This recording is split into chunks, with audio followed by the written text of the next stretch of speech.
Good morning guys. So nagkadto kita diri sa Yamaha no. You're looking at the Gravis models ng ilang Mio series ano.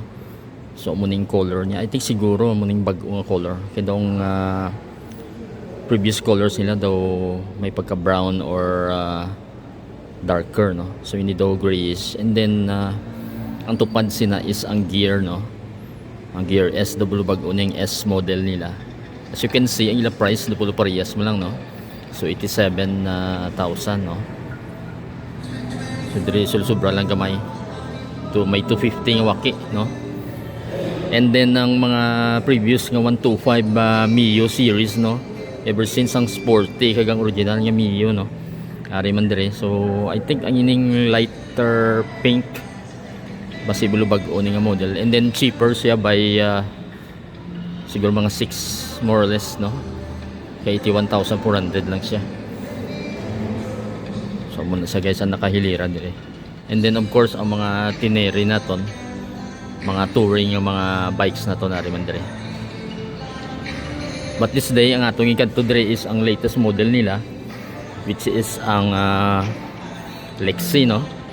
Ang tupad sinigali is also the white model or ang the pearly white nga Aerox no. So Aerox S ni siya guys, ang may S dire bala. Makita nyo da. So typically ang mga Mio series ni mga scooter series ni sang Yamaha no. So we have the Aerox, we have the Mio 125, and then we have the NMAX no. So mga later models nila may mga similar features na sina. Ang S gali 153,000 no ang iyang price no. May later model makita which is the Aerox nga I think 2025 no, which is the SP. Amo ni siyang high end dire pero daw wala nakabutang ang price, pero almost similar man siya sang Aerox S nato no, ay mas mahal lang siya gamay. So muna siyang picture naton last time sa aton nga channel. We have the red accent, and then we have the blue accent atong sa likod guys. So amo na siya.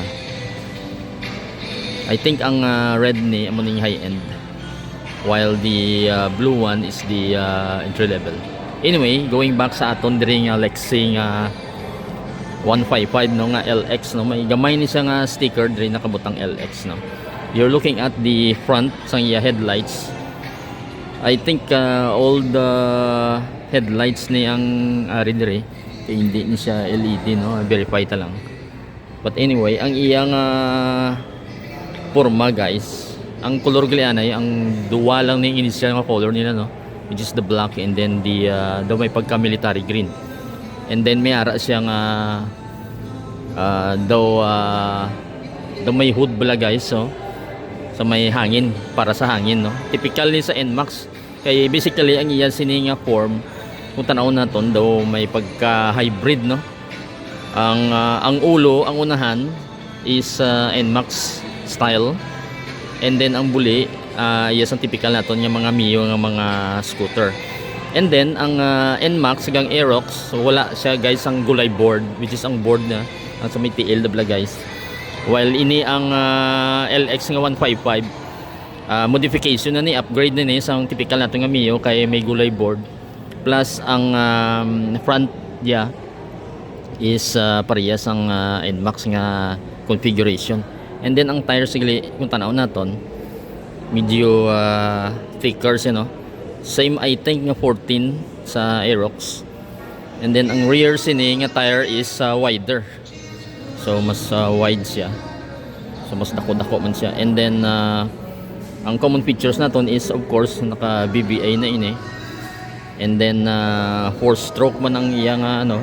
And then I think ang sa BBA yung mga series ni may 4 valves naman siya no. So amo na ang common nga mga features ini. And then ang typical which is ang diri sa may dashboard, medyo gamay ang yung screen kung ako magtanaw compared sa iya ka mga NMAX kag Aerox nga bag-o no. Pero amo ni sa medyo lubong gamay ang LCD screen.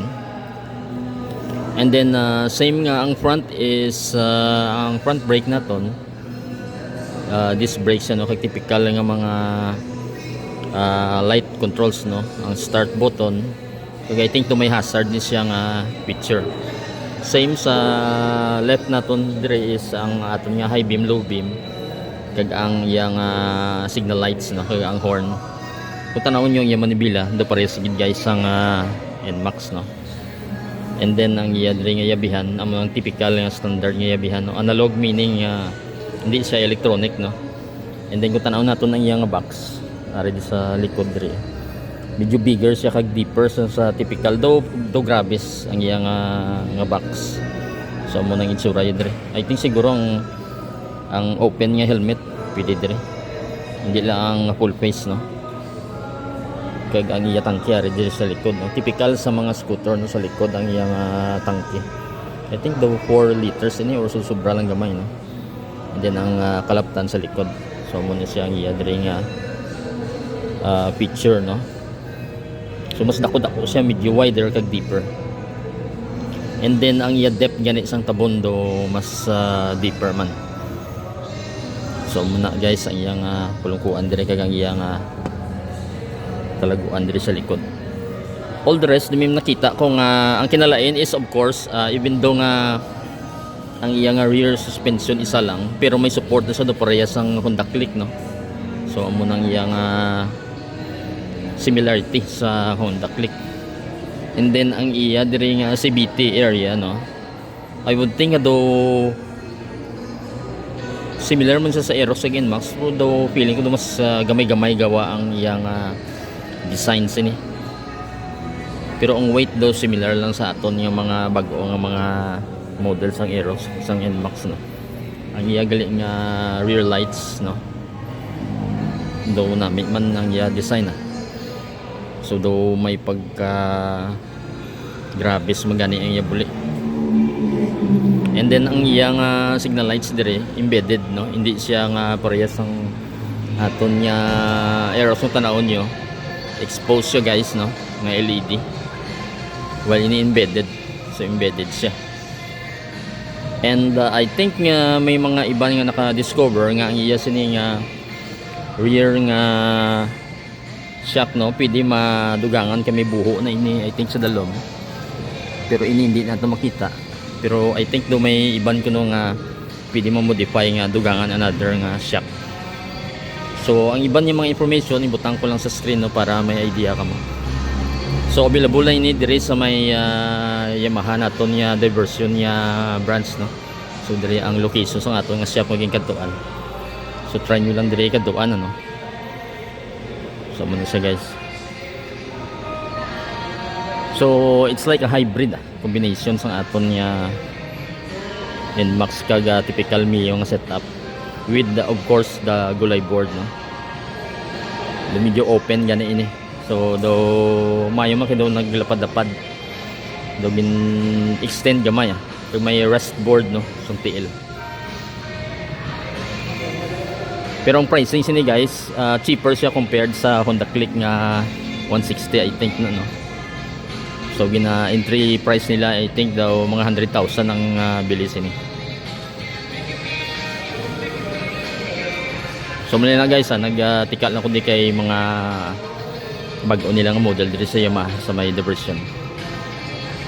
So that is the Lexia 155. To the next videos of motorcycles. Thank you for watching.